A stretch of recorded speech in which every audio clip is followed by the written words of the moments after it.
Representative Khanna from California.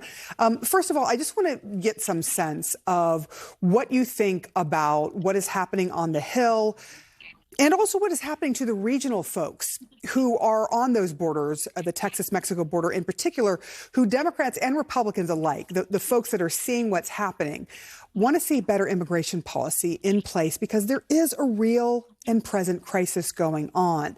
What do you think of President Biden entering the debate over immigration when the Republicans and Democrats haven't quite come to an agreement on any sort of border bill? Sir, there's no doubt there's a crisis, but this president has a solution, and the solution is let's fund Border Patrol agents. Let's fund people to be able to process folks' immigration. Let's fund this app that people can apply before they have smugglers take them all the way to the border at a harrowing journey. And House Democrats actually have passed funding for more Border Patrol agents, more immigration officials. Last Congress, we haven't been able to pass any of that funding in the current Congress.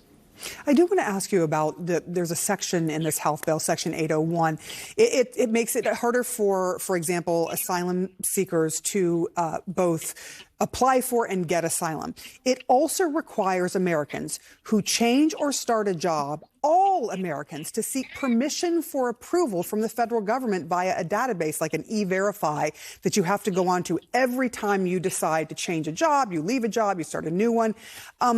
That sounds like really big government. Is there anything on this list that you see that has been sort of some of the controversial points of the House bill that Republicans passed? Anything that you see in that you could say, all right, we can add that in, let's get this deal done so that we can both put money towards our government and Ukraine and Israel? Well, the draconian parts in the House are a non-starter. I mean, they basically want to get rid of asylum. And in this country, there are many people, including me, who believe that if you're fleeing political persecution, fleeing not just, by the way, from Venezuela, but Ukraine or Afghanistan, that you should have the right to apply for asylum, that is what the United States and the Statute of Liberty stand for. But there are compromises that we're willing to make on border security. Those compromises equal more funding for border police, better technology to monitor it, more incentives to have people apply for asylum well before they get to the border so they're not making that harrowing journey.